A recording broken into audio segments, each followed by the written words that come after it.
এক বছরে দুই এক বসে আমরা মুসলমান, একখান হইল রমজানের ঈদ আর একখান কোরবান। ভাই সাহেব আর সিকোলা খান। হ্যালো, আসসালামু আলাইকুম ফুটবল পাগলারা, কি অবস্থা সবার?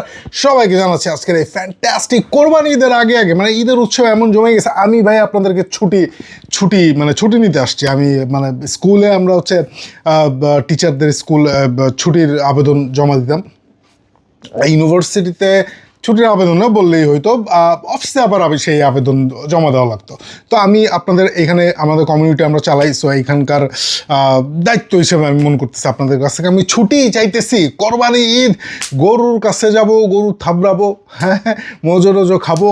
কোরবানির ঈদ জমে উঠছে, কোরবানি ঈদ এবং জমে উঠছে ওয়ার্ল্ড কাপও, বিশ্বকাপে জমে উঠছে। সারা টেকনাফ থেকে তেঁতুলে দেখতেছি ব্রাজিলের একদম পতাকার মিছিল চলতেছে ভাই, যেটা হওয়ার কথা ব্রাজিল বাংলাদেশে, ব্রাজিল আর্জেন্টিনা ফুটবল নিয়ে তাই হইতেছে। সো মজা লাগতেছে, আমরা ঈদ এবং বিশ্বকাপ এই মেজাজে ঢুকে আসি এবং ঈদের আগ পর্যন্ত এটা আপনাদের আমার লাস্ট ভিডিও আপনাদের সাথে দেখা করতে আসছি, ঈদের শুভেচ্ছা জানাতে আসছি।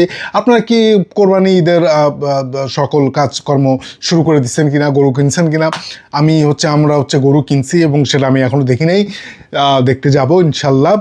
বিষয় হচ্ছে যে মানে আমি যেটা দেখলাম সেটা হচ্ছে যে প্রথমত ব্রাজিল স্কোয়াড নিয়ে আমি একটু কথা বলতে চাই, তারপর আমি একটু কথা বলতে চাই রিয়াল মাদ্রিদ নিয়ে, তারপর আমি একটু কথা বলতে মানে স্পেনের যেটা হচ্ছে, তারপরে আমি টোটাল যেই একটা অবজারভেশনে আসতে চাই। সামনে ওয়ার্ল্ড কাপ আসতেছে, কে জিততে যাইতেছে ওয়ার্ল্ড কাপ? বিশ্বকাপটা জিততে যেতেছে কে? এটা হচ্ছে আমার মানে এখন মানে কেউ যদি আমার জিজ্ঞেস করে যে বিশ্বকাপ জিততে যেতেছে, আমি কি বলবো?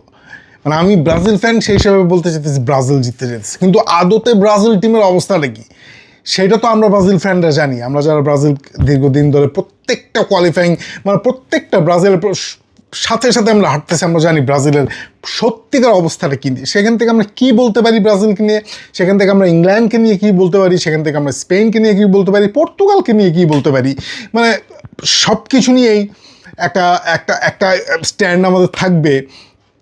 কিন্তু আদতে বিশ্বকাপ জিততে যেতেছি কি এটা কি কেউ বলতে পারে? কেউ মানে কনফিডেন্টলি বলতে পারবে?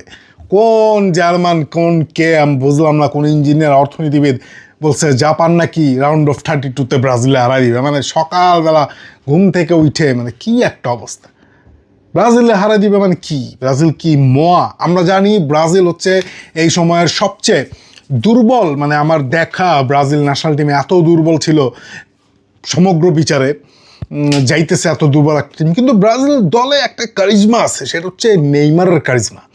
আমরা নেইমারকে ন্যাশনাল টিমে শেষ পর্যন্ত পৌঁছাইতে পারছি এবং নেইমারকে নিয়ে মানে কথাবার্তার তো শেষ নেই। একবার কয় নেইমার ইনজুর্ড থাকবে কি থাকবে না, আবার কয় নেইমার ইনজুর্ড, আবার কইতেছে নেইমার এখন কি বলতেছে নেইমারের 10 নম্বর জার্সি আমি থাকবে না। সাথে সাথে আমরা বলছি যে নেইমারের 10 নম্বর মানে নেইমারের এটা ক্লাসিক্যাল 10 নম্বর, এটা আপনি ছড়াইতে পারেন না। তো ভিনিজিনিয়ার সেটা ক্লিয়ার করে দিল, নেইমার 10 নম্বরই থাকছে। এখন কথা হচ্ছে নেইমার ব্রাজিল ন্যাশনাল টিমে স্কোয়াডে থাকবে কিনা, এই যে সামনে ম্যাচ আছে ফ্রেন্ডলি ম্যাচ, সেইখানে নেইমার থাকবে কিনা, নেইমারের ইনজুরির খবর আমরা যেটা শুনতেছি। ওয়ার্ল্ড কাপে নেইমারের রোলটা কী হতে পারে? সে কি বেঞ্চে থাকবে, বেঞ্চ থেকে নামবে, নাকি একবারে ডিরেক্ট খেলা শুরু করবে? ভাই আমি একটা সত্য কথা বলতে চাই, যেটা হচ্ছে যে আমি এটা বিশ্বাস করি কার্লো আনচেলত্তি নেইমারকে নিতে চায়নি। এখন আপনি আমার গালাগালি করতে পারেন যে কার্লো আনচেলত্তি নেইমারকে নিতে চায়নি, মানে কার্লো আনচেলত্তি নেইমারকে নিতে চায়নি। দেখেন আমি ফার্স্ট ডে থেকে বলতেছি, কিন্তু নেইমার যে ন্যাশনাল টিমে থাকবে এটাও আমি ফার্স্ট ডে থেকে বলতেছি। এর মানে কি? এর মানে হচ্ছে নেইমারকে নেওয়ার জন্য কার্লো আনচেলত্তিকে বাধ্য করা হয়েছে। এখন দেখেন আমি একটা কথা বলি, পরিষ্কার করে একটা কথা বলি, নেইমারকে নিয়ে যদি দল গুছাইতে হয় পুরোপুরি, নেইমার হচ্ছে মধ্যমণি, সে হচ্ছে, কারণ নেইমার কিন্তু আগের মতো ফুটবলটা খেলে না। নেইমার ফুটবল খেলে এখন অন্য ধরনের ফুটবল খেলে।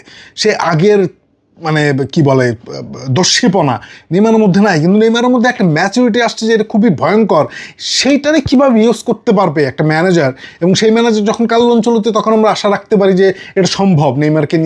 নেইমারকে দিয়ে কীভাবে ইউজ করতে হবে সেটা সম্ভব। এখন নেইমারকে যদি বেঞ্চ থেকে নামায় ইউজ করতে চায়, তাহলে কি আপনারা অখুশি হবেন কিনা? আমি অখুশি হব না। আমি নেইমারকে ওয়ার্ল্ড কাপে চাইছি, ওয়ার্ল্ড কাপ দলে নেইমার আসে, নেইমার মাঠে যতটা গুরুত্বপূর্ণ রোল প্লে করতে পারবে মাঠের বাইরেও, আপনি ধরেন পুরো এনভায়রনমেন্টে, ব্রাজিল ন্যাশনাল টিমের এনভায়রনমেন্টে নেইমার একটা গুরুত্বপূর্ণ ভূমিকা পালন করবে মাঠের থেকে মাঠের বাইরে বেশি, মাঠের বাইরে বেশি। এখন কার্লো আনচেলত্তি নেইমারকে চায় নাই, মানে এটা আমার বিশ্বাস, মানে অনেকের চাপেই কার্লো আনচেলত্তি হয়তো নেইমারকে নিছে, কিন্তু আমরা নেইমারকে চাইছি নানানভাবে। নেইমারকে আমরা চাইছি যে নেইমার মাঠে তার একটা রোল থাকবে, যে জায়গাটা অনুপস্থিত নেইমারের জায়গাটা। কিন্তু নেইমারকে আপনি কীভাবে ইউজ করবেন, that's the important thing. Neymar এক জায়গায় দাঁড়ায় সেই যেই ডেলিভারিগুলো দেবে, দ্যাট ইজ ইম্পর্টেন্ট। নেইমার সে আগের মতো ক্রোয়েশিয়ার যে গোল দিচ্ছে সেটা নেইমার হয়তো নাও মানে করতে নাই পারে, কিন্তু নেইমার যেটা করবে সেটা আমরা জানি, সান্তোস আমরা দেখছি নেইমার কি করতে পারে। এখন নেইমারকে বেঞ্চ থেকে নামাবে কিনা, যদি বেঞ্চ থেকে নামানো হয়, আমি এইখানে কোনো আনচলত্তির উপরে কোনো কথা বলতে চাইতেছি না। আমি জানি আমার ব্রাজিল ন্যাশনাল টিম দুইটা সেরা সেন্টার ব্যাক নিয়ে খেলতেছে, দুইটা ভিন্ন লিগের সেরা দুইটা সেন্টার ব্যাক, এতে কোনো সন্দেহ নেই। অফিসিয়ালি তারা সেরা হয়েছে, কিন্তু আমাদের full backs we are not sure about that, we are not sure. এক পাশে তো ওটা বাদই দেন, আরেক পাশে we are not sure about Wesley. আপনারা শিওর হতে পারেন। আমি ওয়েজলির ব্যাপারে খুবই সন্দিহান, ওয়ার্ল্ড কাপে সে কী রকম পারফরমেন্স করতে যেতেছে, এবং এটা আমার কাছে খুবই এখন পর্যন্ত ডাউটফুল, আমি এখানে কনফিডেন্স না।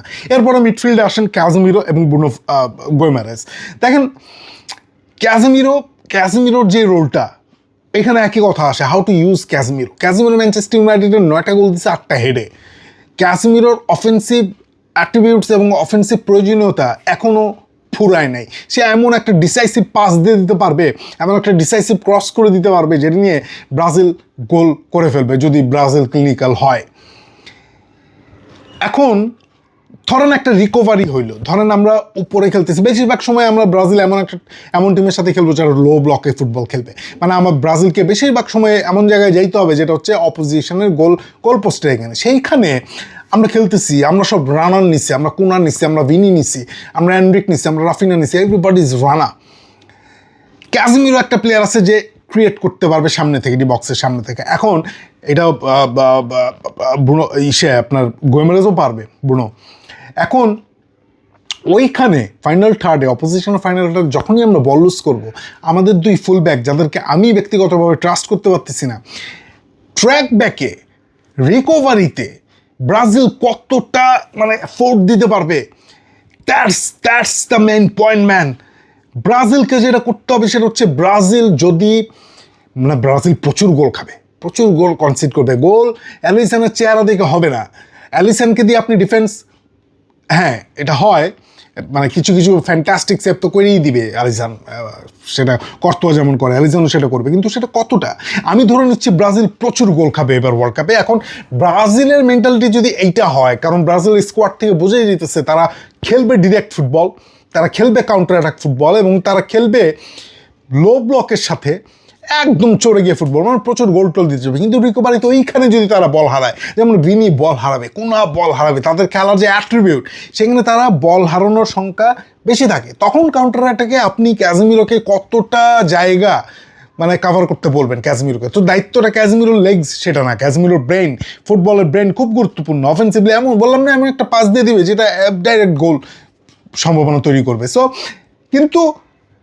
যেটা ক্যাজেমিরোর আয়ত্তে আছে সেখানে ক্যাজেমিরো বেস্ট, কিন্তু ক্যাজেমিরো যখন অনেক জায়গা করতে হয়, মানে কাভার করতে হয়, তখন ক্যাজেমিরো তার বয়সের ছাপটা সেখানে পড়ে। তো ব্রুনো গোমেরেজকে সেই জায়গাটা প্রবলভাবে মানে এই জায়গাটা ব্যাকআপ দিতে হবে। ব্রুনো গোমেরেজকে ক্যাজেমিরোকে ব্যাকআপ দিতে হবে, ব্রুনো গোমেরেজকে উপরের দিকে ব্যাকআপ দিতে হবে, পাকুয়েতা যদি এখানে থাকে। নেইমার থাকলে নেইমারের একটা রোল তো সেটা আমরা বললাম, chance creation, nothing else. Chance creation কীভাবে আপনি দেবেন, কুনারে দেবেন, ভিনিজিনিয়াসকে দেবেন, রাফিনাকে দেবেন, ইটস আপ টু নেইমার। কিন্তু ডিফেন্সও কিন্তু নেইমার নাই। সো ডিফেন্সিভলি এবং দুটা ফুল ব্যাক যেটা খুবই গুরুত্বপূর্ণ হয় এখন আধুনিক ফুটবলে, সেইটা মানে ধরেন আপনি হাকিমি রান নিল, তা আমাদের ফুল ব্যাকের অবস্থা কি, আপনি সেটা তো ঠেকাইতে পারবেন না, তো ডিফিকাল্ট। তো যেটা করতে হবে, কারণ আঞ্চলতি যেটা করবে সেটা হচ্ছে যে আপনি যত গোল খান আপনাকে প্রচুর গোল দেওয়ার সামর্থ্য বের করতে হবে, বার্সেলোনার মতো। আপনি যদি এমন হয় আপনি গোল খাইলেন মাথা নিচু করবেন, মানে এই দলের মাথা নিচু করা চলবে না। এবং এইখানে নেইমার গুরুত্বপূর্ণ, on and of the field. আপনি ক্রিস্টিয়ানো রোনাল্ডো সেটা দেখছেন নাকি সুপার সৌদি লিগের যে বলো যে কী ধরনের ইগুলো সে দিতেছিল ফাইনাল ম্যাচ জেতার জন্য, মনে হয় কোনো যুদ্ধে যেতেছে। তো নেইমার সেই পার্সোনালিটিটা হইতে পারে ব্রাজিলে যেটা ছিল না, সেটা leader. Casemiro is a leader, fine, কিন্তু নেইমার ফেনোমেনা। তো নেইমার যখন এই স্কোয়াডের সাথে থাকতেছে, এটাই একটা বিরাট ব্যাপার। এবং সে যেই মানে ইন্সপায়ারেশনটা করবে, সেখান থেকে যদি জ্বলে ওঠে ব্রাজিল তো বিশ্বকাপে এর চেয়ে দুর্বল দল নিয়ে কোনো দিন যায়নি। ব্রাজিল সব কিছু ডিপেন্ড করবে তাদের মেন্টালিটির উপরে। কোনোভাবে যদি ব্রাজিল গোল খায়, গোল প্রচুর খাবে ব্রাজিল, এবং সেটা যদি মাথা নিচু করে ফেলে, তারা যদি বুঝতে না পারে, বার্সেলোনার মতো, বার্সা প্রচুর গোল খাইলেও বার্সা জানে যে বার্সা গোল দিতে পারবে, কনফিডেন্সটা দেখেন, 4-2-4-ই তো খেলে। তো ব্রাজিলকেও সেটা করতে হবে যে ভাই আমি গোল খাবো, গোল দিতে পারবো, প্রচুর গোল দিতে পারবো। সো এইটা হচ্ছে আমার ব্রাজিলের প্রতি আমার ইচ্ছা, মানে আকাঙ্ক্ষা, যে ব্রাজিল যেন মেন্টালি এইটা করে রাখে যে ভাই আমি গোল খাবো প্রচুর, কিন্তু আমাকে প্রচুর গোল দেওয়ার সামর্থ্য তো ব্রাজিলের আছে। ব্রাজিলের যে অ্যাটাকিং লাইন, সেটার সাথে আপনি কোন দেশের সাথে তুলনা করবেন? সো বিশ্বকাপে একটা ম্যাজিক দেখাইতে যেতেছে ব্রাজিল, এবং সম্ভব যদি কার্লো আনচেলত্তি এই পুরো টিমের মধ্যে এটা ঢুকাই দিতে পারে। নেইমার তো হয়েই গেল, এখন কিভাবে নেইমারকে ইউজ করে Carlo Ancelotti, that's the big thing. Enrique এখানে আছে, এটা হচ্ছে আপনার তুরুপের তেক্কা। হ্যাঁ, মানে এমন একটা ঘটনা মুহূর্তের মধ্যে ঘটা দিতে পারবে যে। সো আমার টেনশন হচ্ছে রিকভারিতে ব্রাজিল তার ডিফেন্সিভ ভালনারেবিলিটি যদি দেখায়, তাহলে তাদের অফেন্সিভলি মানে মাথা নিচু করা যাবে না। আপনি গোল খায় মাথা নিচু করলে আপনি আর পারতেছেন না। আপনাকে বুঝে নিতে হবে যে আপনি গোল খাচ্ছেন, এবং আপনাকে গোল তার থেকে ডাবল দেওয়ার মানে মেন্টালিটি আপনার মধ্যে থাকতে হবে। আপনার ফ্রন্ট লাইনের সর্বোচ্চ ইউজ আপনাকে করতে হবে। Thank you very much.